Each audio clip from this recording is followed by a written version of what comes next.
Bonjour à tous. Dans les titres de l'actualité régionale, la saison des vacances est terminée et il est temps de dresser le portrait des touristes venus en Bretagne. Alors d'où viennent-ils? Comment trouvent-ils un logement?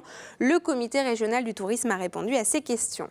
Découverte aussi dans ce journal du seul micro-lycée de la région Bretagne. 15 lycéens y ont fait leur rentrée ce lundi, des élèves qui étaient en situation de décrochage scolaire. Et puis éducation toujours, et les entreprises du bâtiment des Côtes-d'Armor manquent d'apprentis. Cette année, 200 contrats d'apprentissage n'ont toujours pas été pourvus. Dans ce journal, on fera aussi un détour par Dinard avec Pascal Baudéré. Bonjour Pascal. Bonjour Julie. Et le festival du film britannique va démarrer. Oui, ce mercredi à Dinard, on va pouvoir crier God Save the Film pour la 28e édition. Eh bien, on vous retrouve dans un instant, Pascal, pour en parler. Merci à tous de nous suivre et bienvenue dans ce JT Breton du mardi 26 septembre 2017. Comment la fréquentation touristique a évolué en Bretagne en 10 ans? C'est l'objet de l'enquête menée par le comité régional du tourisme en 2016. Résultat, une cartographie détaillée du tourisme pour aider les professionnels du secteur dans leur stratégie de développement. Et l'enjeu est important, 4,5 milliards d'euros sont consommés chaque année sur la région. Alors quelles sont les conclusions de cette enquête? La responsable du pôle observatoire du comité régional du tourisme répond à Karine Chevrolier. Aujourd'hui, Internet est partout, aussi bien en mode de réservation que de préparation des séjours, en organisation, donc on retrouve Internet partout. Il y a des modes d'hébergement aussi qui ont changé. Le locatif de type gîte meublé, c'était un mode d'hébergement important en Bretagne en 2005, mais là, ça a pris quasiment 10 points par rapport à la précédente enquête. C'est lié aussi à l'émergence de toutes les plateformes collaboratives qui permettent de faciliter la mise en relation de particulier à particulier. Alors, les touristes en Bretagne sont de profils variés. On a quand même une très très grande partie de fréquentation française, 83% des nuitées sont françaises pour 17% des nuitées étrangères. Et c'est vrai que le Grand Ouest, dont les Bretons, sont une clientèle importante pour la région, suivie de la région parisienne, qui sont les deux gros bassins émetteurs. Plongez à présent dans le premier micro-lycée de la région. Il se situe à Rennes et depuis ce lundi, il accueille 15 jeunes en seconde dans les filières littéraires et économiques et sociales. Des lycéens qui étaient en situation de décrochage scolaire et qui préparent maintenant leur baccalauréat. 42 établissements de ce type existaient déjà en France et Raphaël Tondrieux-Gauthier nous en dit plus. Alexis, Owen et Alexandre ont entre 17 et 20 ans. Tous les trois font partie de la première promotion du micro-lycée Victor et Hélène Bach.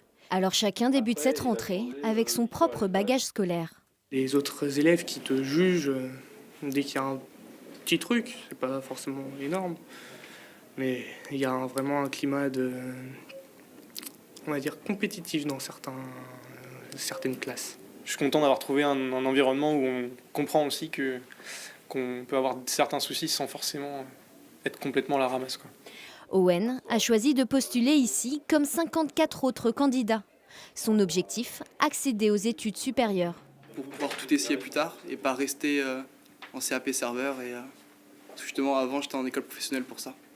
Et je voulais pas rester dans un truc restreint où je me dis toute ma vie, je vais faire que restauration. Pour l'aider dans sa scolarité, il sera suivi par Fabrice Jucdé, professeur de SVT.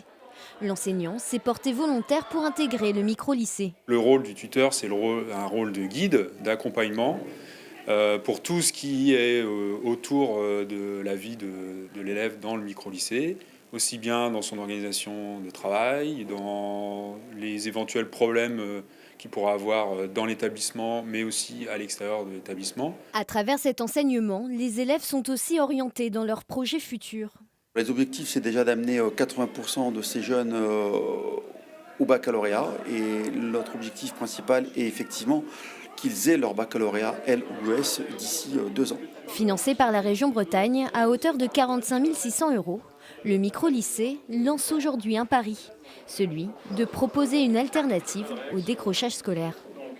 Et toujours dans le domaine de l'éducation, les centres d'apprentissage et les entreprises recherchent des apprentis. Une situation paradoxale alors que certaines filières dans les facultés manquent de place. Dans les Côtes-d'Armor, c'est le secteur du bâtiment qui est le plus touché. 200 contrats d'apprentissage n'ont toujours pas trouvé preneur. Mathilde Kemener fait le point. L'entreprise de couverture Gauthier, près de Guingamp, ne trouve pas d'apprentis, une première en 15 ans d'activité. On ne comprend pas. L'année dernière, il y avait des apprentis qui cherchaient des entreprises et cette année, c'est les entreprises qui cherchent des apprentis. Ça, j'ai jamais vu. Et là, on n'a personne à se présenter. Et on a du travail. Leur carnet de commandes est plein pour les 6 prochains mois. La reprise se fait sentir. Dans le département des Côtes-d'Armor, le centre de formation des apprentis du bâtiment a reçu 200 demandes d'entreprise pour 41 jeunes en formation. On se trouve confronté à une problématique qu'on n'avait pas il y a quelques années en arrière, où on avait vraiment beaucoup de jeunes qui s'orientaient vers nos métiers et par contre un peu moins de demandes d'entreprise. Aujourd'hui, le cours s'est inversé. On se pose la question, où sont les jeunes? Et il nous manque clairement aujourd'hui des jeunes. Et il n'est pas trop tard, l'inscription peut se faire jusqu'au mois de décembre pour les jeunes âgés de moins de 30 ans. Le métier du bâtiment n'est plus ce qu'il était, ça fait 10 ans. Il a terriblement évolué en bien. Et aujourd'hui, on est là pour dire aux jeunes et aux familles, allez-y, n'hésitez pas, il y a du travail, on forme les jeunes. Les jeunes sont rémunérés par la région, les formations sont prises en charge par la région, les entreprises attendent les apprentis. Et croyez-moi, il y a beaucoup de travail, certes, mais il y aura aussi beaucoup de bonheur derrière. Car après un apprentissage, 8 jeunes sur 10 trouvent directement un travail, selon le centre de formation des apprentis du bâtiment. Et dans l'actualité régionale, il y a aussi cette information de l'INSEE. 35% des salariés bretons occupent un poste pour lequel ils sont surdiplômés. La région Bretagne serait d'ailleurs en France la région la plus touchée par ce phénomène. Le point avec Benjamin Bréon dans l'essentiel de l'actualité bretonne. Plus d'un tiers des actifs bretons occupent un poste pour lequel ils sont surdiplômés, ce qui fait de la Bretagne la région la plus touchée par ce déclassement selon l'INSEE. Double explication, un niveau moyen d'études plutôt élevé et un niveau de qualification des emplois proposés plus modeste. Ce sont les actifs niveau bac qui sont les plus touchés, à plus de 60%. Les femmes aussi sont particulièrement concernées, plus de 38% contre 31% pour les hommes. Le centre-Bretagne est en première ligne, le bassin rennais plus préservé. Une centaine de salariés d'Engie, ex-GDF Suez, ont manifesté ce matin à Quimper. Ils protestaient contre les délocalisations des plateformes d'appel en cours dans l'entreprise. Quimperais avec la Baule, le dernier centre d'accueil et de gestion de la clientèle de l'Ouest. Un autre situé à Brest a fermé en 2010. Attention, si vous devez emprunter la N12 ou la N164 au niveau de Montauban de Bretagne, en Ille-et-Vilaine, d'importants travaux de création d'une nouvelle bretelle ont débuté ce lundi. De gros bouchons sont à prévoir pour les quelques 25 000 véhicules qui y passent chaque jour. Le vendredi notamment, comptez une bonne heure de trajet en plus, fin des travaux prévus mi-décembre. Un vœu en faveur du désormais fameux Tildé de Finche a été déposé ce mardi au Conseil régional. À son origine, l'élu du groupe droite, centre et régionaliste Isabelle Lebal. Le vœu demande l'autorisation de l'utilisation des signes diacritiques issus des langues régionales. Enfin, 6 nouvelles œuvres viennent d'enrichir la collection du musée de Pont-Aven dans le Finistère. Parmi elles, 2 estampes japonaises du 19e siècle, 3 huiles et une gravure. Ce sont 2 particuliers qui ont donné les pièces. Le fonds du musée de Pont-Aven, qui compte en particulier des Gauguins ou des Sérusier, comporte quelques 4000 œuvres. Et direction à présent la petite commune de Laz, dans le Finistère, et nous parlons d'une initiative lancée par la maire et quelques habitants, construire une crêperie au sein de ce village de 700 personnes. Un projet qui permettrait de faire travailler les agriculteurs situés sur le territoire, et les futurs propriétaires sont aussi à la recherche d'un restaurateur, comme ils l'ont expliqué à Frédéric Lorenzon. Laz, son église, ses commerces, où s'approvisionnent les 688 habitants de la commune, et une équipe municipale soucieuse de redynamiser le bourg. Autour de Madame le maire, ses habitants ont décidé de monter une SCI, une société civile immobilière, pour bâtir ici, sur ce terrain, le futur restaurant de la commune. Il y a forcément un risque, c'est évident.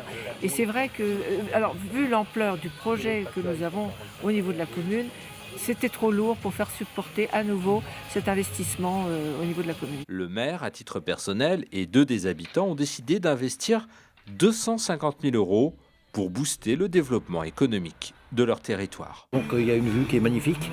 On voit jusqu'au nord Finistère, donc l'idée elle est partie de là, de profiter de la vue, de la proximité du parc de Trévarès et de l'absence de crêperie dans les communes avoisinantes. De retour à la mairie, rencontre avec 2 producteurs locaux. Yann élève poules et lapins, Maxime fait du maraîchage bio. Le maire espère leur offrir un nouveau débouché avec le projet de restaurant. Le restaurateur sera chargé de fournir des repas aux 44 élèves de la cantine scolaire De quoi séduire les producteurs.